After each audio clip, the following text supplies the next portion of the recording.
Hello everyone, you're welcome on Eklavya online classes. In last lecture we were discussing about radiation and वहां अपन ने बात की कि radiation में कैसे आपका हीट ट्रांसफर होगा, ठीक है ना। जैसे मान लो कि एक सन है यहाँ पर, है ना, और इस सन से ये ग्राउंड मान लो आप, तो ग्राउंड पे हीट जो आती है सन से, जो ग्राउंड पे हीट आ रही है वो कौन से तरीके से आ रही है, तो वो होता है अपना रेडिएशन। क्योंकि यहाँ पे अपन देख पा रहे हैं कि आपका जो सन का हीट है वो यहाँ पहुंच गया, बट वो किसकी फॉर्म में आया है, तो आपका वेव की फॉर्म में आया है वो। और वेव का ही एक और नाम क्या होता है, रेडिएशन। तो इस तरीके का नाम क्या बोलेंगे अपन, रेडिएशन। तो यहां से यहां पर हीट का आना, है ना, उसको अपन बोलते हैं रेडिएशन। तो ये अपन ने बात कर ली लास्ट टाइम पर। आज ध्यान दे एक बार के लिए, इसी को अपन अपना आगे मूव करेंगे।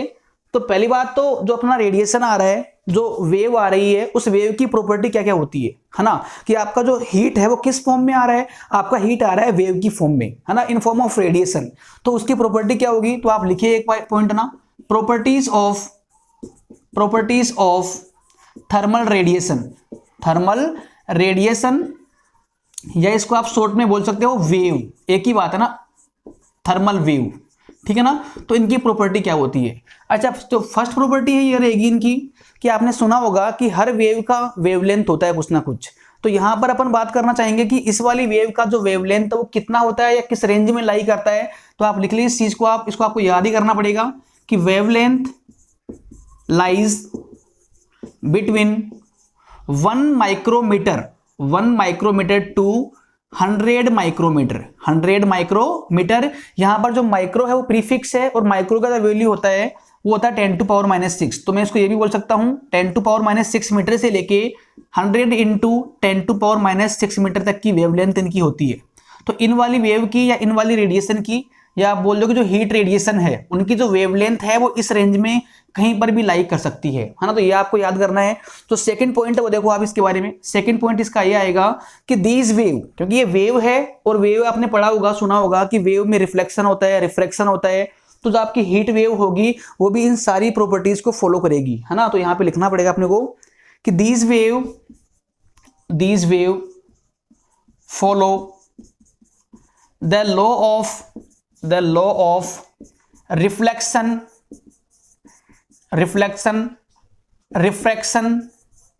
Refraction etcetera. इट मीन्स कि जितने भी प्रॉपर्टीज एक वेव शो कर सकती है वो सारी प्रॉपर्टी आपकी थर्मल वेव भी शो करेगी, क्योंकि ये भी एक वेव का ही पार्ट है, ये भी एक वेव का ही सब पार्ट है, उसी कैटेगरी से बिलोंग करती है। तो ये आपकी जो वेव होगी, this wave follow the law of reflection and refraction.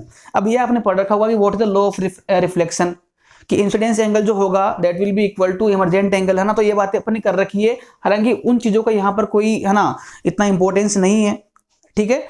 आप ध्यान दीजिए, थर्ड पॉइंट आएगा वो अपना आएगा कि जो हीट वेव होती है, जो थर्मल वेव होगी, दिस ट्रेवल या propagate this travel in a straight line, मतलब कि ये जो है वेव आपकी, वो आपकी स्ट्रेट लाइन मूव करती है। जैसे मान लो कि यहाँ पर अपना सन है और ये मान लो अपना ग्राउंड मान लिया अपन ने। तो सन से जो ग्राउंड पे आपका हीट आ रहा है वो ऑब्वियसली किस फॉर्म में आ रहा है, that is in form of radiation. But जो उसका प्रोपेगेशन हो रहा है वो ऐसे होगा, स्ट्रेट लाइन में। कैसा होगा, स्ट्रेट लाइन में होगा। और यहाँ सरफेस पे जब आपका हीट फॉल करेंगे अपन, सरफेस पे आपका हीट आएगा तो कुछ अमाउंट ऑफ हीट आपका वापस से रिफ्लेक्ट हो जाएगा इस साइड में, और कुछ अमाउंट ऑफ हीट जो होगा इस पूरी हीट का वो आपका रिफ्लेक्ट हो जाएगा। तो सारी कहानियां ये अपने आपने लिख लिया यहाँ पर पॉइंट, कि जब भी आपका ये हीट सरफेस के ऊपर फॉल करेगा तो कुछ पार्ट तो आपका यहाँ पे रिफ्लेक्ट हो जाएगा, एंड कुछ पार्ट यहाँ पे रिफ्रैक्ट हो जाएगा, और कुछ पार्ट यहाँ पे एब्जॉर्ब हो जाएगा सरफेस की द्वारा ना। तो ये सारे पॉइंट इसमें काम के रहेंगे। तो these are some basic point regarding to thermal wave और थर्मल रेडिएशन, थर्मल वेव और थर्मल रेडिएशन। इसको आप नोट कर ले। वैसे तो थ्योरेटिकल पार्ट है, यहाँ पे समझने का इसमें इतना कुछ है नहीं, इनको आप याद रखना ना, इनको आप।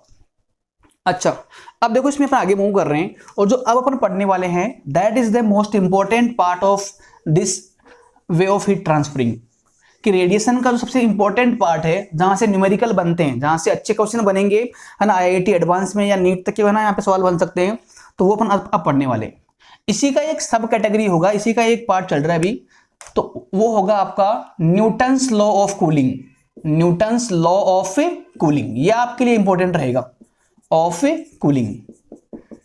न्यूटन साइंटिस्ट का नाम है, उसने एक लॉ दिया कि कोई भी जो बॉडी है वो कैसे कूल होती है ना, कैसे ठंडी होगी, उसका रेट क्या होगा, कितने टाइम में कितना ठंडा होगा बॉडी आपका। तो ये सारी कहानी आपको यहां से मालूम पड़ेगी। है ना। तो कोई बॉडी कितना ठंडा होती है कितने टाइम में, गिवन टाइम में, उसको जानने के लिए you have to understand this law, Newton's law of cooling, ठीक है ना। जैसे मान लो अपन एक बात करें, एक काम करें कि ये एक है ना बॉडी मान लो, ऑब्जेक्ट मान लो आप, इसका जो टेम्परेचर है लेट सपोज कि अभी अपन ने अज्यूम कर लिया 70 मान लो आप डिग्री सेल्सियस, और जो सराउंडिंग आपकी है, सराउंडिंग जो आपका है एटमॉस्फेयर जो है वो ऑलमोस्ट कहाँ पे रहता है, 27 के ऊपर रहता है। तो देखो आप चेक करो कि इस बॉडी का जो टेम्परेचर है वो हाई है सराउंडिंग के रेस्पेक्ट में, तो डेफिनेटली आपकी जो बॉडी होगी उसका हीट बाहर जाएगा, उसका हीट बाहर जाएगा तो बॉडी क्या होगी आपकी, कूल डाउन हो जाएगी। इट मीन्स की जो टेम्परेचर है 70 तो अभी है, बट आफ्टर सर्टेन टाइम कुछ देर बाद में दिस विल डिक्रीज, तो मान लो 60 हो गया, 50 हो गया। अच्छा, कब तक ये हीट आपका बाहर जाता रहेगा, तो जब तक दोनों का टेम्परेचर बराबर नहीं हो जाएगा तब तक आपका हीट का प्रोपेगेशन यहां से यहां होता रहेगा, है ना। तो देखो आप यहां पे चेक कर पा रहे हो, आप ऑब्जर्व कर पा रहे हो कि डेफिनेटली इस बॉडी का जो टेम्परेचर वो डाउनफॉल हो रहा है, और डाउनफॉल होने का मतलब क्या है कि कूल हो रही है बॉडी आपकी, कूलिंग हो रही है यहां पर। और अपने को अब यही जानना है कि एग्जैक्टली अपन ये जानना चाह रहे हैं कि जैसे मान लो मैं आपसे पूछूं यहां पर कि आफ्टर 10 मिनट 10 मिनट बाद में जो बॉडी का टेम्परेचर कितना होगा, तो definitely we need a formula, कि अपने को यदि फॉर्मूला मालूम हो कि जहां अपन टाइम पुट करें और टेम्परेचर निकाल ले तो वो अपन ये काम कर लेंगे आराम से फिर तो। बट वो फॉर्मूला कैसे आएगा, वो फॉर्मूला अपना इससे आएगा कि किसी भी टाइम पर जो टेम्परेचर है वो कितना हो गया कम होके, है ना, कितना कम हो गया, कितना है ना रह गया, वो सारी बातें इसको समझने के बाद में आपको मालूम पड़ेगी, ठीक है ना। तो this is the importance of this law, कि अपन इससे ये जान पाएंगे कि किसी भी टाइम में जो बॉडी का टेम्परेचर है वो कितना रह जाएगा कम होके ना। तो पहली बात तो इसका जो स्टेटमेंट है वो देखिए एक बार के लिए आप, इसका जो स्टेटमेंट है वो आपको ये बोल रहा है, it state that rate of heat loss, या इसको आप बोल दो कूलिंग, क्योंकि यदि हीट का लॉस होगा तो डेफिनेटली बॉडी क्या होगी आपकी, कूल ही होगी। तो यहां पर देखो it state that rate of heat loss is directly proportional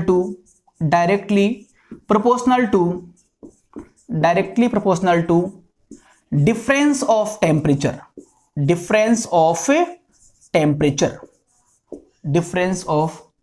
temperature between body and surrounding,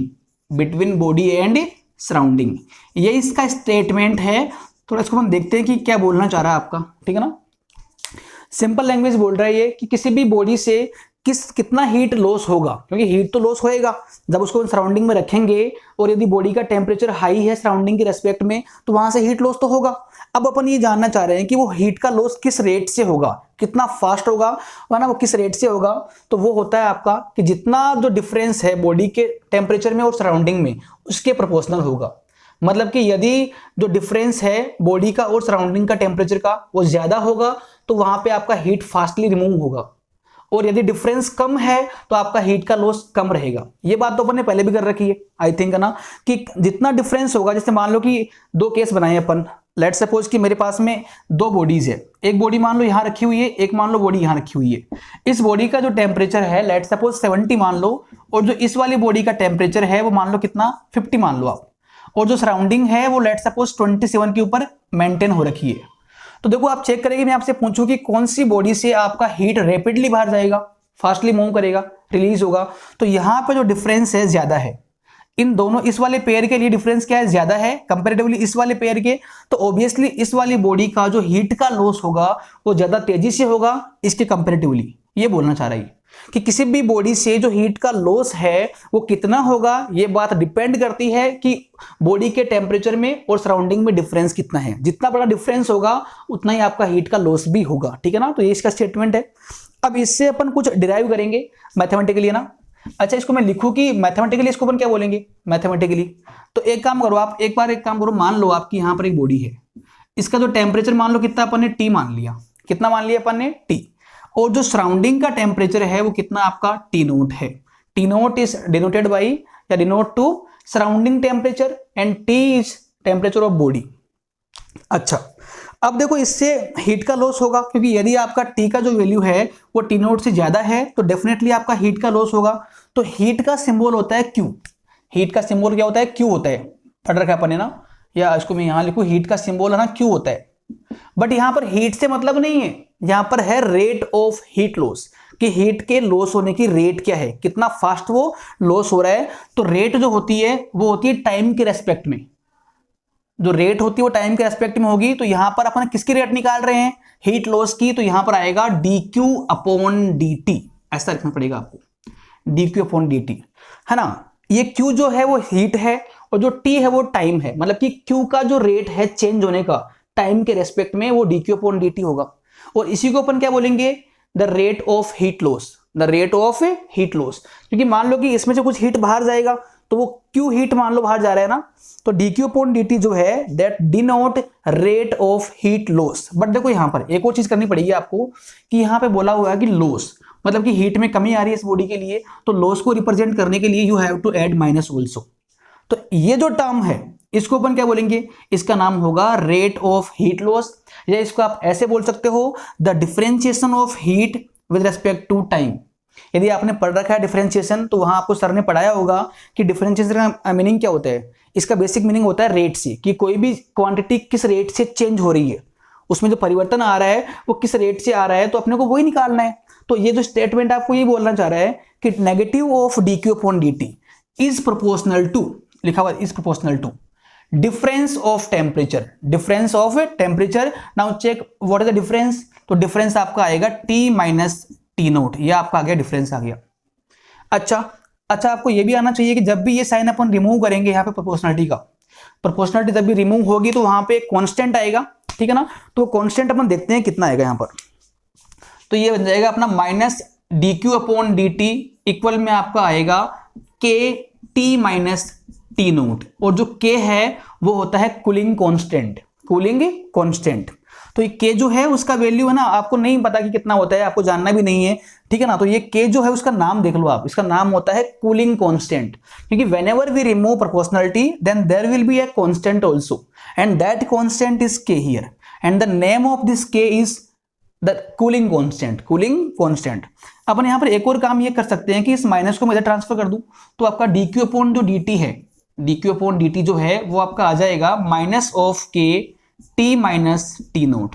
तो ये जो है this is the mathematical equation of Newton's law of cooling, कि जो उसने लैंग्वेज में बोला है उसको मैंने मैथ्स में लिख दिया कि dq अपॉन dt जो आपका आ गया वो आपका इतना जाएगा माइनस k समथिंग आपका ये आ जाएगा। देख लिया आप इसको एक बार के लिए। तो ये तो आपका स्टेटमेंट है, इसी को मैंने मैथमेटिकली क्या लिख दिया, ऐसा कर दिया। अब ये इक्वेशन आपके लिए काम का रहेगा। अब एक इक्वेशन अपन और बनाएंगे, दोनों को अपन मर्ज करेंगे और कुछ रिजल्ट निकालेंगे अपन यहां से, ठीक है ना। तो ये आप देख लिए एक बार के लिए फटाफट से ना। अच्छा देखो इसमें आप एक मिनट की आपको विजिबल है या नहीं है ये, हाँ विजिबल तो है, कोई दिक्कत नहीं है। देखो इसमें आप कि अब अपने एक काम कर रहे हैं कि लेट सपोज कि मेरे पास में यही मास है, ये वाली बॉडी है ना, ये मान लो एक बॉडी अपने पास में, वही बॉडी है, इसका जो टेम्परेचर T मान रखा है अपन ने। अच्छा एक और काम करो कि लेट सपोज इसका जो स्पेसिफिक हीट है, ये अपन ने पहले पढ़ रखा है कि what is the gram specific heat. Gram specific heat क्या होती है, S, मतलब कि किसी भी बॉडी का टेम्परेचर 1 से चेंज करने के लिए कितना आपने उसको हीट दिया है, उस अमाउंट ऑफ हीट का अपन नाम क्या बोलते हैं, ग्राम स्पेसिफिक हीट। तो डेफिनेटली ये बॉडी कूल हो रही है, तो देखो मैं यहाँ पे उसी बॉडी की बात कर रहा हूँ। तो ये मान लो बॉडी है अपनी, इस बॉडी का जो स्पेसिफिक हीट है वो आप S मान लो, आप S से अपन इसको बताएंगे अपन। अच्छा इसका मास अपन ने क्या मान लिया, M मान लिया, कितना मान लिया अपन ने, M। अब देखो सेम कहानियां है, मैं एक बार तो मैं हीट निकाल रहा हूं यहां से according to Newton's law of cooling, और एक बार मैं निकाल रहा हूं कि जो अपन ने पहले पढ़ रखा है ना स्पेसिफिक हीट, उस वाले कॉन्सेप्ट से कितना हीट का लॉस होगा, और दोनों को मैं इक्वेट करूंगा and there will be something है ना गुड फॉर यू।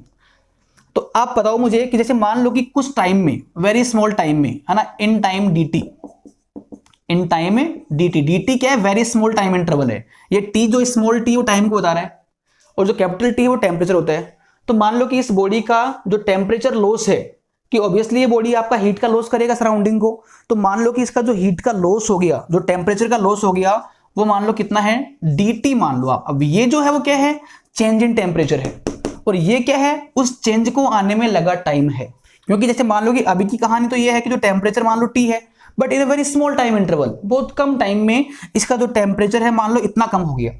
तो इतना टेम्परेचर कम हो गया तो इससे कितना हीट बाहर गया, तो हीट यदि टेम्परेचर चेंज हो रहा है तो हीट कितना बाहर जाएगा, तो आपने पढ़ रखा है कि Q इक्वल टू क्या होता है, ms del T। Q equal to क्या होता है, ms del T। बट इसको देखो आप यहां पर कैसे अप्लाई करेंगे, तो यहां पर ये बन जाएगा Q क्या होगा, देखो मैं जो बात कर रहा हूं वो अपन बात कर रहे हैं वेरी स्मॉल टाइम की। तो वेरी स्मॉल टाइम में जो टेम्परेचर में चेंज आएगा वो बहुत कम आएगा, और टेम्परेचर में बहुत कम चेंज आएगा, इट मीन्स कि जो हीट बाहर गया है, लॉस हुआ है, वो भी क्या हुआ है, बहुत कम हुआ है। तो अपन यहां पर ये बोल सकते हैं कि जो आपका dq होगा, dq क्या है, very small change in heat है, जो कमी आ गई, वो कितना होगा आपका, वो आपका आएगा ms dt। ये कहानी होगी इसकी। ध्यान दे कि ये तो अपन ने पढ़ रखा है, but that was for a large interval of temperature. बट यहां पर मैं जो बातें कर रहा हूं, this is for a very small time interval. तो let suppose in time interval dt the temperature decrease by dt, and यहाँ पे जो ये t है वो टाइम है, ये जो t है टेम्परेचर है। अब मैं आपसे पूछूं आपसे कि इतना टेम्परेचर में लॉस आ गया तो हीट का लॉस कितना हुआ, तो हीट का आपका लॉस आएगा dq equal to ms delta t, but delta t को यहाँ पे अपन क्या बताएंगे, dt से। तो ये आपका आ गया हीट का लॉस। अब देखो यहाँ पर ये तो आपका dq आया है, और यहाँ पर क्या है, आपको न्यूटन्स लॉ जो बोलता है वो अपने को क्या बता रहा है, dq अपॉन dt, ये रेट बोल रहा है। तो इसको भी आपको वैसे कन्वर्ट करने के लिए अपन एक काम करें, डिवाइड बाई dt, टाइम से दोनों साइड में आप इसको डिवाइड कर दो, इस पूरे इक्वेशन को dt टाइम से आप डिवाइड कर दो आप, तो यहां पर बन जाएगा आपका dq अपॉन dt इक्वल में क्या आएगा आपका ms dt अपॉन dt, ये बन जाएगा आपका। अब इसको आप इससे काट मत देना, इसको आप कटेगा नहीं, ये टेम्परेचर में लॉस था और ये उसमें लॉस में होने में लगा टाइम है, तो यहां तक पहुंच गया मैं। बट इन दोनों को रिलेट करने के लिए मैंने इस वाली पूरे इक्वेशन को dt से डिवाइड कर दिया, तो यहां पर ऐसा बन जाएगा लेफ्ट हैंड साइड में, तो और राइट में ये कहानी बन जाएगी। अब ये भी आपका हीट का लॉस है और ये भी आपका हीट का लॉस है, तो ये इक्वेशन नंबर 1 बना लो आप, और इसको अपन 2 बोल देंगे अपन। अब एक बार के लिए आप इसको पॉज करके इसको आप उतार ले एक बार के लिए, क्योंकि बोर्ड पे स्पेस काफी कम है, अभी तो और लंबा जाएगा डेरिवेशन आपका। देखो भाई अपन ने किया क्या यहाँ पे, ये बहुत आसान से अपन काम कर रहे हैं कि अपन ने दो डिफरेंट तरीके से अपन ने हीट का लॉस निकाल लिया। ये जो है वो अपन ने आज ही पढ़ा है, न्यूटन्स लॉ ऑफ कूलिंग, तो उसके स्टेटमेंट के अकॉर्डिंग अपन ने निकाला कि हीट का लॉस कितना हो रहा है, तो इतना आ रहा है, और उसी लॉस को, उसी रेट को मैंने निकाल लिया ऐसे भी, क्योंकि ये अपन ने पढ़ रखा है कि जब भी किसी बॉडी का टेम्परेचर कम होता है या ज्यादा होता है तो आपको ज्यादा करने के लिए हीट देना पड़ता है, और कम होता है तो वहां से हीट निकलता है बाहर। तो इसका टेम्परेचर मान लो कम हो गया dt से, तो कितना हीट बाहर गया, तो आपका इतना हीट बाहर जाएगा ms delta t, but delta t is represent by dt here. अब देखो इसको और इसको रिलेट करने के लिए पूरे इक्वेशन को मैंने टाइम से डिवाइड कर दिया, तो यहां पर जो है ऐसा बन जाएगा, और यहां राइट साइड में अपना ऐसा आ जाएगा। अब ये भी dq अपॉन dt है और ये भी अपना dq अपॉन dt है। अब इन दोनों को मैं इक्वेट करूंगा, और इक्वेट करते ही कुछ आपको अच्छा मिलेगा इसमें ना, इसको आप नोट कर ले एक बार के लिए, क्योंकि इसको मैं रब करने वाला हूं, अब स्पेस बहुत कम है ना। ओके, अब देखिए इसको अब मैं मिटा रहा हूं यहां से ना, नोट कर लेना इसको आप। बोर्ड में एक बार जगह कितना है यार, नहीं इसमें तो नहीं हो पाएगा, चलो पूरे को ना मिटा रहा हूं मैं यहां से। अच्छा ये तो रखो एक बार के लिए ना। तो मैं अभी आपको ये बोल सकता हूं कि अपने पास में दो इक्वेशन आ गई। इक्वेशन नंबर 1 तो अपने पास में ये आ गई, dq अपॉन dt जो अपना है वो है -k t minus T note है। इक्वेशन नंबर 1 तो ये है, और एक बार फिर से अपन इसको निकाल लिया यूजिंग डिफरेंट वे, तो वो अपना आ जाएगा, ये अपना आया था ms dt अपॉन dt। यहां पर जो s है that is gram specific heat, तो ये अपना आ गया, ये अपना आया न्यूटन्स लॉ से आ गया, ये अपन ने पहले पढ़ रखा था। अब मैं एक काम कर रहा हूं, इन दोनों को मैं लिंक कर रहा हूं, है ना। तो इक्वेशन नंबर 1 को मैं 2 के बराबर कर दूं, तो 1 इक्वल टू अपन क्या कर दे, 2 कर देते हैं अपन, क्योंकि ये भी dq अपॉन dt है और ये भी अपना वही है, दोनों को हम बराबर करेंगे तो यहां पर आपको मिलेगा कि ms dt upon dt will be equal to -k t minus T naught, t minus से टी नोट, और अपन चाहे तो इसको अपन आगे लिखेंगे ऐसे कि dt अपॉन dt जो है, dt अपॉन dt जो अपना आएगा that will be equal to -k by ms t minus T naught. यह आपका इक्वेशन नंबर 3 बनेगा। एंड न्यूमेरिकल्स को सॉल्व करने के लिए ये काफी आपके लिए, देखो यहां पर इस टर्म में हर चीज का सिग्निफिकेंस क्या है देख ले एक बार के लिए आप। जो dt अपॉन dt में t है ऊपर वाला, वो आपका है टेम्परेचर, ये टाइम है, ये के कांस्टेंट है, वो हर किसी बॉडी के लिए अपना अपना अलग ना डिफरेंट डिफरेंट होगा। m जो बॉडी का मास है, s जो है उसी बॉडी का ग्राम स्पेसिफिक हीट है, कि जो बॉडी ठंडी हो रही है ना, जो बॉडी कूल हो रही है, उस बॉडी का मास तो m है, उसी बॉडी का जो ग्राम स्पेसिफिक हीट है वो s है, और t क्या है, उस बॉडी का टेम्परेचर है, और t नोट क्या है, सराउंडिंग का टेम्परेचर है। ठीक है ना, तो ये न्यूमेरिकल्स में काम में आएगी आपको। तो इस वाली इक्वेशन को आप याद कर ले। इसको मैं दोबारा यहां लिख रहा हूं एक बार के लिए कि dt अपॉन dt जो अपना आ गया वो आपका आ जाएगा minus K by M S T minus T naught. ये जो इक्वेशन है वो आप याद कर लेना, न्यूमेरिकल्स आपके यहीं से सोल्व होंगे। अच्छा, अब मैं एक और काम करूं कि आपको टाइम निकालना होगा कि टाइम कितना आना, कि जैसे मान लो किसी भी सर्टेन टाइम बाद में जो टेम्परेचर वो कितना हो जाएगा। तो उसके लिए अपन चाहते हैं कि आपके पास में एक फंक्शन आए, एक फॉर्मूला आए टी टेम्परेचर का और टी टाइम का। तो अपन आराम से टाइम पुट करेंगे और टेम्परेचर निकाल लेंगे। तो उसको और निकालने के लिए अपन एक काम कर रहे हैं कि यहां से आप जो टेम्परेचर के जो टर्म्स है, जो टर्म्स टेम्परेचर के हैं उनको आप अलग कर लो।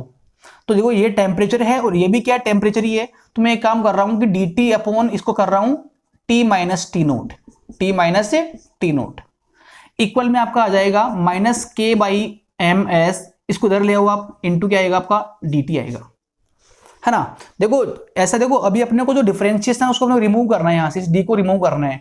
तो डी को रिमूव करने के लिए अपन एक काम कर रहे हैं कि दोनों जो टर्म्स है, जो टेम्परेचर की टर्म्स है उनको मैं अलग कर रहा हूं और टाइम को मैं अलग लेके आ रहा हूं मैं, क्योंकि इस पूरे फंक्शन में दो चीजें वेरिएबल है। एक टाइम वेरिएबल है, क्योंकि टाइम बढ़ रहा है लगातार ना, तो टाइम बढ़ने पे जो टेम्परेचर वो कितना हो जाएगा, तो ये अपने कर लिया। अब देखो इंटीग्रेट बोथ साइड, यहाँ पे एक काम करो आप, इंटीग्रेट बोथ साइड, इस पूरे इक्वेशन को दोनों साइड में आप डू इंटीग्रेशन। तो यहां पर भी करेंगे अपन और यहां पर भी करेंगे इंटीग्रेशन। अब देखो यहां पे आप कि यहां पे जो इस वाले टर्म का जो होगा इंटीग्रेशन वो कितना होगा, तो यह आपको आना चाहिए कि 1 अपॉन एक्स का जो होता है इंटीग्रेशन एक्स के रेस्पेक्ट में, वो आपका होता है log x, log e की बेस पर x। यदि आपको आता है, सर ने पढ़ाया होगा आपको कि 1 अपॉन एक्स का जो होता है इंटीग्रेशन x के रेस्पेक्ट में वो होता है log x। तो आप चेक करो कि यहां पर तो x था, ये तो जनरल चीज है, बट यहां पर क्या टेम्परेचर है, तो यहां पर टेम्परेचर अपॉन के अंदर है, ऊपर dt है, तो ये जो फॉर्मेट है इससे मैच कर रहा है। तो इसका जो होगा इंटीग्रेशन को अपने आएगा log t minus T note, log t minus T naught, ये इसका हो गया इंटीग्रेशन। और अपन यदि इसकी बात करें तो आप चेक करें कि यहां पर जो k है वो कांस्टेंट है, बॉडी का जो मास है वो भी कांस्टेंट रहेगा, और जो s है वो भी कांस्टेंट है। तो यहाँ पे अपन बोलेंगे कि minus K by M S को बाहर निकाल लो आप यहाँ पर, है ना। और यहाँ पे अंदर क्या बचेगा आपका, अंदर आपका आएगा dt का इंटीग्रेशन, है ना, dt का इंटीग्रेशन ऐसा आएगा। अब देखो dt का जो होता है इंटीग्रेशन वो होता है 1, सॉरी वो t होगा, t, है ना। तो यहाँ पे अपना आएगा log t minus T naught, ये तो इस साइड में बन चुका है ना। अब यहाँ देखो minus K by M S जो है वो कॉन्स्टेंट है। अब ये कुछ प्रॉपर्टीज यहाँ पे काम में आ रही है इंटीग्रेशन की, कि जो इंटीग्रेशन आपको करना आना चाहिए। यहाँ पर इंटीग्रेशन में जो भी कांस्टेंट होता है उसको हम बाहर निकाल लेते हैं। तो कांस्टेंट यहाँ पे k भी कांस्टेंट है, क्योंकि जब भी आपकी बॉडी कूल होगी तो k का वैल्यू आपका बार बार चेंज नहीं होगा, और जो मास है वो भी आपका सेम रहेगा हमेशा, और जो s है वो भी आपका सेम ही रहेगा। तो इसको अपने पूरे को बाहर निकाल लिया, तो अंदर जो बच जाएगा आपका dt का इंटीग्रेशन, या इसको आप ये बोलो कि 1 का इंटीग्रेशन टाइम के रेस्पेक्ट में, और जो 1 का होता है इंटीग्रेशन टाइम के रेस्पेक्ट में वो t होता है, ये आपको आना चाहिए। तो यहाँ पर t आएगा। अब देखो इसमें आपको देखो आपका जो टेम्परेचर है वो log के अंदर फंसा हुआ पड़ा है, log में यहाँ पे फंसा हुआ है। तो इसको यहाँ से अलग करने के लिए आप दोनों साइड में एक काम करो, टुक एक्सपोनेंशियल, कि यहाँ पर भी पूरे इक्वेशन को मैं e के पावर में ले आया, e के पावर में, और यहाँ पर भी क्या e के पावर में। तो यहाँ पर देखो log से e कटता है हमेशा, ये भी एक तरीका आपको आना चाहिए कि log से e कटता है, तो यहाँ पर जो है ये कट जाएगा, तो बचेगा कितना, t माइनस टी नोट, इतना बचेगा यहाँ पर, t माइनस टी नोट। और आप उस साइड देखिए आप एक बार के लिए, यहाँ पर क्या आएगा आपका, अच्छा यहाँ पे आपको दिखेगा ही ना, आगे देखिए आप इसमें कि अपन दोनों साइड में यहां तक पहुंचने के बाद में, यहां से देखो dt का जो होगा इंटीग्रेशन वो t होगा। अब यहां तक पहुंचने के बाद में अपन दोनों साइड में एक काम कर रहे हैं, we are taking exponential in both side. तो यहां पर e बनेगा, अब e की पावर में log आ गया, तो ये log से e कटता है हमेशा, तो ये बन जाएगा t माइनस टी नोट, और इक्वल में आपका आ जाएगा, अब यहां तो log है नहीं, तो ये बन जाएगा e की power minus K by M S into T. ठीक है, अच्छा भाई अब इस वाले पूरे को अपन एक और कांस्टेंट मान सकते हैं, कि जो K बाई एम एस है वो क्या है, एक अगेन कॉन्स्टेंट ही है, क्योंकि K भी आपका फिक्स रहेगा हमेशा। जब भी कूलिंग होगी बॉडी का उस टाइम पे K भी कॉन्स्टेंट रहेगा, M भी कॉन्स्टेंट रहेगा एंड S भी कॉन्स्टेंट रहेगा। तो अपन इसको पूरे को एक नया कॉन्स्टेंट मान ले, तो T माइनस जो T नोट है वो आपका आ जाएगा e की power minus K days into T, ऐसा बन जाएगा आपका। अब देखो आप यहाँ पर जो ये वाला इक्वेशन है, ये जो अपने को बता रहा है कि जो टेम्परेचर है और जो टाइम है उनमें क्या रिलेशन होता है, कि किसी भी सर्टेन टाइम टी पर यदि आपको निकालना हो कि what is the temperature of body after 10 second, तो टाइम कितना आपका 10 सेकेंड है, तो टाइम यहाँ पे आप पुट करना 10 सेकेंड और टी कितना होगा उस टाइम पे आपको मिल जाएगा। तो जो ये आपका फॉर्मूला आ गया दैट इज वेरी इंपॉर्टेंट। हालांकि जो न्यूमेरिकल्स आएंगे वो आपके यहां से सोल्व नहीं होगा, आपके यहां से आपके सोल्व जाएंगे। न्यूमेरिकल्स में जो ये वाला फॉर्मूला है वो आपका ज्यादा इंपॉर्टेंट रहेगा, या मैं आपको ये बोल दूं कि इससे आंसर निकालना ज्यादा आसान रहेगा, मोर कन्वीनियंट रेस्पेक्टिवली इसकी। अब हालांकि आपकी इच्छा होता है भले आप यहां से आंसर निकाल लो, भले आप यहां से निकाल लो, क्योंकि दोनों जो फॉर्मूले हैं वो एक ही है, इसी को अपन ने मॉडिफाई किया है ना, फॉर्मेट चेंज किया है अपन ने। बट न्यूमेरिकल्स जब भी आप करो है ना, तो उस टाइम पे आप ध्यान रखें कि आप ये वाला काम में ले हुए आप, है ना। तो यदि अपन ये वाला वहां पे काम में ले लेंगे तो अपन ने ये क्यों पढ़ा है, तो ये अपन ने पढ़ा है ओनली ग्राफ बनाने के लिए। एक ग्राफ बनता है यहाँ पर, वो इंपॉर्टेंट है। बताओ कि एक बार चेक करें कि ये चीज क्या है आपका, ये आपका है बॉडी का टेम्परेचर माइनस सराउंडिंग का टेम्परेचर, तो ये डिफरेंस ऑफ टेम्परेचर है, तो इसको अपन बोल सकते हैं delta T. Delta T difference का नाम क्या डेल्टा टी होता है ना, e की पावर क्या आ जाएगा माइनस का k डेश टी। अब यहाँ पे यदि ग्राफ बनाने के लिए बोले आपको कि what is the graph between difference of temperature and time, what is the graph between difference of temperature and time, तो वो देखो आप क्या बनेगा इसमें। देखो ये वाला जो पैरामीटर है वो y एक्सिस के ऊपर आ रहा है और ये वाला जो टाइम का वो x के ऊपर आ रहा है, मतलब कि मैं इसको ये बोल सकता हूं कि y इक्वल टू क्या है, e की पावर समथिंग माइनस x है। देखो आप चेक करो एक बार के लिए, ग्राफ बनाना इतना आसान नहीं होता है। तो ग्राफ बनाने के लिए आप देखो कि पहली बात तो दोनों क्वांटिटीज में रिलेशन कैसा है, फॉर्मूला क्या काम में आ रहा है। तो डेल्टा टी इक्वल टू ये होता है, दिख रहा है अपने को। अब डेल्टा टी को मैंने कहां पे कंसीडर किया है, वाई एक्सिस के ऊपर, और टाइम कहां पर आया, एक्स के ऊपर आया है। तो देखो कि कैसे ये डिपेंड कर रहा है इसके ऊपर। तो डेल्टा टी जो है वो टाइम पे एक्सपोनेंशियल डिपेंड कर रहा है, एक्सपोनेंशियली डिपेंड कर रहा है। तो यदि अपन ग्राफ बनाने के लिए बोले आपको कि ग्राफ बनाओ इस चीज का आप, तो इसका जो ग्राफ आएगा वो आएगा ऐसा। देखो एक्सपोनेंशियल ग्राफ बनता है इस टाइप का, ऐसा ग्राफ बनेगा ये। या आप याद रख लो कि जब भी आपका कोई भी फंक्शन या कोई फॉर्मूला जो है वो ऐसे डिपेंड कर रहा है इस टाइप से, y इक्वल टू e की पावर माइनस एक्स, तो इसका जो ग्राफ बनता है वो ऐसा बनता है। This is exponential graph, exponential graph. और देखो ये तो अपने को पता भी है कि टाइम बढ़ेगा तो जो टेम्परेचर है बॉडी का वो कम होगा, टेम्परेचर बॉडी का कम होगा तो कहीं ना कहीं जो डिफरेंस है ना, डिफरेंस जो है टेम्परेचर का वो भी ना कम होगा। तो इसलिए जो टाइम बढ़ने पे ग्राफ आएगा अपना ऐसा आएगा, डिक्रीजिंग ग्राफ आएगा, कि जब टाइम बढ़ेगा तो डेफिनेटली बॉडी कूल होगी। बॉडी कूल होगी तो अपन देखें कि जो डिफरेंस है टेम्परेचर का बॉडी के टेम्परेचर में और सराउंडिंग में, वो भी क्या होगा, कम हो जाएगा। तो कम होएगा तो ग्राफ मेरा ऐसा बन जाएगा इसका, तो ग्राफ ये बनता है। तो ये सारी कहानी जो अपन ने पढ़ी है यहाँ से लेके यहाँ तक, वो ओनली ये समझने के लिए पढ़ी है अपन ने कि ये ग्राफ जो इंपॉर्टेंट है कि ग्राफ कैसा बनेगा, है ना। तो ये इंपॉर्टेंट रहेगा और न्यूमेरिकल्स में अपन ये वाला काम में लेंगे। तो ये पूरी कहानी होगी। देखो पहली बात तो न्यूटन्स लॉ जो है वो यहाँ पर पूरा हो गया था, न्यूटन्स लॉ जो अपना यहाँ पर पूरा हो गया था। बट इसके बाद में अपन ने जो भी किया है वो अपन ने फाइंड करने के लिए किया है कि किसी भी टाइम पर जो टेम्परेचर है वो कितना हो जाएगा, वो जानने के लिए अपन ने एक काम किया कि जो इक्वेशन नंबर 1 तो यहाँ से आ गया था, एक और निकाल लिया मैंने जो अपन ने पहले पढ़ रखा है वो है ना, कॉन्सेप्ट काम में लेके दोनों को मैंने सबमर्ज कर दिया, मर्ज किया और यहाँ से ऐसा कर लिया। इसके बाद में देखो यहाँ से यहाँ आने के बाद में इसको मैं यहाँ लिख रहा हूँ ना, यहाँ पे इतना अपन पहुंच गए। अब देखो आई थिंक कि आपको यहाँ तक आने में कोई दिक्कत नहीं आई होगी, आपको यहाँ तक आने में आपको कोई दिक्कत नहीं आई होगी। आगे आपको दिक्कत आ रही हो तो भी कोई दिक्कत नहीं है, ये इतना काम का नहीं है आपके लिए। आपके लिए न्यूमेरिकल्स में ओनली ये काम का रहेगा। और यदि आप ये ग्राफ याद कर लो डायरेक्टली तो ये पढ़ने की आपको जरूरत भी नहीं पड़ेगी इसमें। अब देखो यहाँ पर dt है चेंज इन टेम्परेचर, ये dt है टाइम में चेंज, कि टाइम कितना हो गया, है ना। और ये माइनस के कांस्टेंट है, m कांस्टेंट है, s भी कांस्टेंट है। ये t अगेन बॉडी का टेम्परेचर है और t नोट जो सराउंडिंग का टेम्परेचर है। इस वाले इक्वेशन को यूज करके अपन क्वेश्चंस कर सकते हैं आराम से, है ना। तो एक सवाल कर रहा हूं मैं ना, उसके बाद में अपन आगे मूव करेंगे ना। उतार ले इसको, आप नोट कर ले आप, है ना, उतार लो उसको आप। अच्छा देखो देख लो आप यहाँ से कि यहाँ तक आने के बाद में मैं चाह रहा हूँ कि इस d को रिमूव करूँ। अब डिफरेंशिएशन को रिमूव करने के लिए you have to counter attack, you have to do integration. तो उसको अप्लाई करने के लिए मैंने जो टर्म्स है उनको सेपरेट कर लिया, जो टेम्परेचर के टर्म्स है उनको मैंने अलग कर लिया और जो बच के उनको इस साइड भेज दिया। अब इसके बाद में I am applying integration both side. अब इसका जो होगा इंटीग्रेशन वो होता है log x, बट x कितना है, इतना है। इसमें जो ये टर्म है ये वाला कांस्टेंट, इसको बाहर निकाल लिया अपन ने, अंदर जो बचेगा इतना बचेगा। और dt का जो होता है इंटीग्रेशन वो होता है t, तो यहां से अपन यहां आ गए, इतना पहुंच गए थे अपन।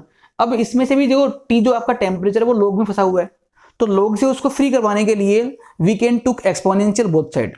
तो जब मैं एक्सपोनेंशियल लूंगा दोनों साइड में तो यहाँ पे ई से log कटेगा, तो यहाँ पर ये बन जाएगा और बाकी अपना ये आ जाएगा, ठीक है ना।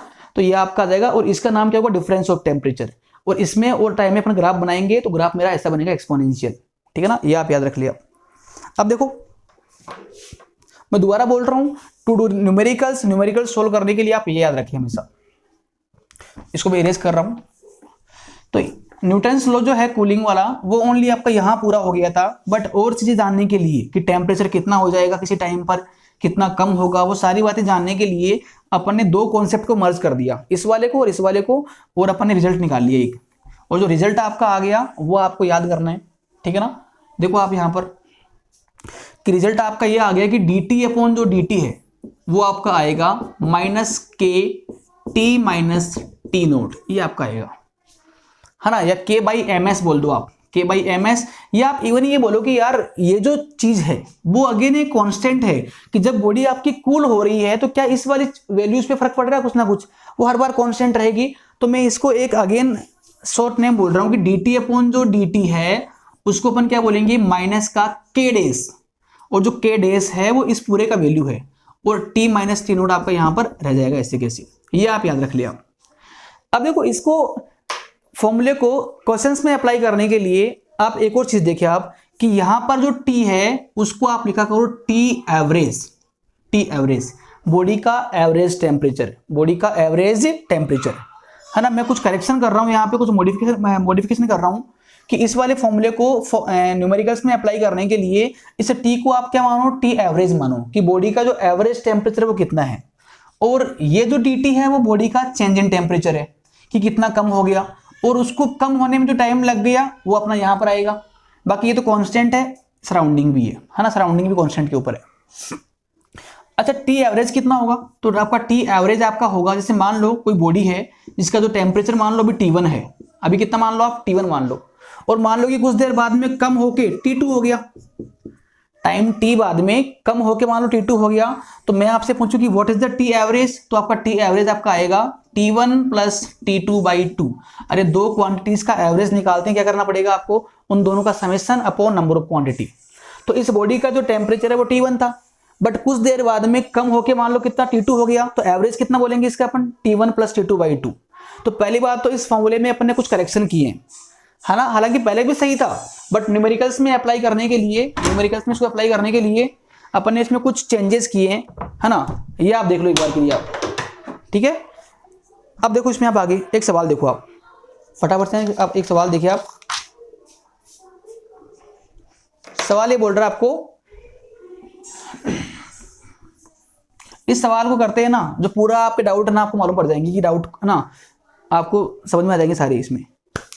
ए बॉडी, सवाल ये है, क्वेश्चन ये है, ए बॉडी कूल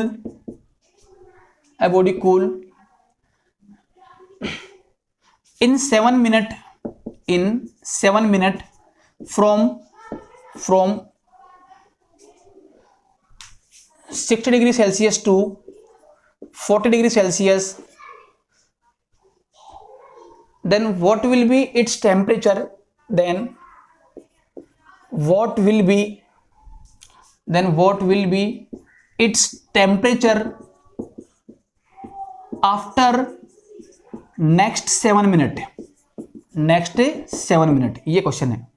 अब ध्यान दे एक बार के लिए, क्वेश्चन क्या बोल रहा है आपको कि कोई एक सर्टेन बॉडी है, ऑब्जेक्ट है, उसका जो टेम्परेचर है वो 60 से 40 पे आ गया 7 मिनट में, कि 7 मिनट में जो टेम्परेचर है 7 मिनट में वो यहां से यहां डिक्रीज हो गया। अब इतना आने के बाद में नेक्स्ट 7 मिनट में उस बॉडी का जो टेम्परेचर वो कितना हो जाएगा। जैसे मान लो कि अभी तो जो कहानी है वो 7 मिनट की है, बट इतना होने के 7 मिनट और बाद में बॉडी का जो टेम्परेचर है वो कितना कम हो जाएगा, आपको ये निकालना है। आपको ये इसमें निकालना पड़ेगा। अब पहली बात तो बच्चे यहाँ पे तुक्के मारेंगे, गेस करेंगे कि यार देखो जैसे कि यहाँ पे 7 मिनट में कितना कम हुआ है, 20 से कम हुआ है, तो उसको 20 से और कम कर देंगे 7 मिनट में। ऐसा यहाँ पर नहीं होता है, बिकॉज जो आपका टेम्परेचर जो है वो एक्सपोनेंशियली टाइम पे डिपेंड करता है, एक्सपोनेंशियली। अभी अपन ने देखा था वहां पर, यदि वो लीनियरली डिपेंड करता, लीनियरली, तो अपन ऐसे बोल सकते थे अपन, बट जो आपका टेम्परेचर है बॉडी का वो टाइम के ऊपर एक्सपोनेंशियली डिपेंड कर रहा है, एक्सपोनेंशियली। तो एक्सपोनेंशियल में ना अपन सिंपल ऐसे अपन इसमें गेस नहीं कर पाएंगे कि हाँ 20 से कम कर दो, है ना। तो अब क्या करें अपन, तो एक आप बॉडी एज्यूम कर ले, यहाँ पे डायग्राम देखिए आप, है ना। और जो इसका है ना यहाँ पे जो फॉर्मूला काम में आएगा, ये वाला काम में आएगा, dt अपॉन dt इक्वल में minus k days upon t average minus t note, ये आएगा। अब चेक करिए यहाँ पे दो केस बनेंगे। पहला केस बनेगा जो आपको दे रखा है उसके लिए कि आपको दिया हुआ क्या है। अब देखो यहाँ पर इसका जो टेम्परेचर है वो 60 डिग्री से कहां पे आ गया, 40 पे आ गया। कितने टाइम में, 7 मिनट में, 7 मिनट में। तो आप इसमें सारी वैल्यू आप इसमें आप पुट करवाओ। बताओ कि ये dt क्या होता है, dt आपका है चेंज इन टेम्परेचर। बताओ चेंज कितने का आ गया, 60 से 40 पे आ गया, चेंज कितना क्या आ गया, 20 का आ गया, तो यहाँ पे 20 आएगा। अपॉन dt क्या है, ये आपका टाइम है, ये आपका टाइम है कि उस चेंज को आने में लगा टाइम। तो टाइम कितना आपका 7 मिनट है, तो यहाँ पे आप देखो 7 मिनट ऐसे, तो इसका वैल्यू इतना आ गया। आगे देखो माइनस k डेज जो कॉन्स्टेंट है उस बॉडी का, जो भी होगा हर बार वही रहेगा। t एवरेज क्या होगा, तो टी एवरेज निकाल लेते हैं अपने यहाँ पे। टी एवरेज जो अपना यहाँ पर आएगा वो आएगा T1 प्लस T2/2, कि इस पूरी जर्नी के ड्यूरिंग, इस वाले प्रोसेस के ड्यूरिंग जो बॉडी का टेम्परेचर वो कितना है एवरेज, तो 60 से 40 पे आया, तो एवरेज निकाल लो 60 प्लस 40/2 कितना आएगा, 50 आएगा। 50 minus T note, T note क्या है, सराउंडिंग का टेम्परेचर है जो आपको दिया हुआ नहीं है। हालांकि ये कट जाएगा दोनों केसेज में, दोनों रेशियो के अंदर, तो इसको आपको दिया हुआ भी नहीं है आपको ना, ठीक है ना। अच्छा, ये अपना इक्वेशन नंबर 1 आ गया, इक्वेशन नंबर 1 आ गया। अच्छा, अब देखो 40 से 40 पे आने के 7 मिनट और बाद में, 7 मिनट और बाद में आपको निकालना है कि जो बॉडी का टेम्परेचर वो कितना अब बन जाएगा, कितना कम हो जाएगा। तो मान लो कि वो टी हो गया, पता नहीं अपने को कितना हो गया, बट उसको अपन टी मान लेते हैं, है ना। कि अभी तो 40 पे अपन आ चुके हैं अभी, बट 40 के होने के 7 मिनट और बाद में जो टेम्परेचर वो कितना आपको ये निकालना है। तो let suppose that is T temperature. तो अगेन आप जैसे आपने यहाँ पे जो आपने लगाई इक्वेशन, वो कहाँ के लिए आपने लगाई है, यहाँ से यहाँ आने के लिए। तो आप यहाँ से यहाँ भी आप आओगे एक बार के लिए, सेम इक्वेशन से आप बताओ कि जब यहाँ से यहाँ के लिए अपन अप्लाई करेंगे तो dt कितना बनेगा आपका। तो 40 से t पे आ गया मैं, तो डिफरेंस कितना हो गया, 40 माइनस टी का। अब t वेरिएबल है, अननोन चीज है, और इसको यहां से यहां आने में टाइम कितना लग रहा है, कितना को टाइम चाहिए, 7 मिनट का, वो सेम ही है अभी भी, तो 7 मिनट इक्वल में माइनस जो k डेज है वो तो उस मेटल की प्रॉपर्टी है खुद की, वो चेंज नहीं रहेगा, सेम ही रहेगा अभी भी। ये टी एवरेज क्या होगा, बताओ कि 40 पे है, टी पे अपन आगे कम होके तो एवरेज कितना आएगा। तो एवरेज का जो फॉर्मूला है वो सेम रहेगा, T1 प्लस T2/2। तो T1 अब की बार अपन इसको मानेंगे, तो 40 प्लस T/2, तो आपका जो टी एवरेज आएगा वो आपका आएगा 40 प्लस T/2 आएगा।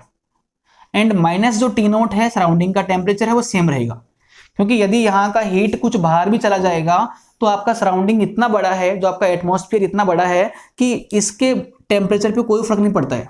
सराउंडिंग का जो टेम्परेचर है वो ऑलमोस्ट अभी भी उतना ही रहेगा।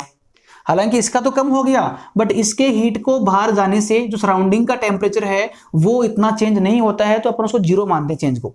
तो अभी भी अपन उसको टी मान रखा है ना। तो इक्वेशन नंबर 1 तो ये बन गई थी, 2 अपनी ये बन गई। अब इन दोनों को यूज करके, दोनों को सोल्व करके आप टी नोट, है ना, आप टी निकाल लो आप, है ना, इन टी को आप इसमें निकाल लो आप, ये आपको करना पड़ेगा इसमें। अच्छा, ये जो है टी नोट आपको गिवन, आपको टी नोट जो है सराउंडिंग का जो टेम्परेचर है वो गिवन है, आपको दे रखा क्वेश्चन में ही। टी नोट आपका है 10 डिग्री सेल्सियस के ऊपर, ये देख लो आप एक बार के लिए। टी नोट इज गिवन, है ना, सॉरी मैं आपको ना स्टार्टिंग में बताया नहीं था कि ये भी दे रखा है आपको, और जो टेम्परेचर सराउंडिंग का वो आपको गिवन है आपको, है ना। तो आप देखो यहाँ पे, यहाँ पुट कर दो आप, कितना आएगा यहाँ पे, टी नोट कितना आपका 10 बोल रखा है, और यहाँ पर भी कितना आएगा आपका 10 आएगा, है ना। That data is given already.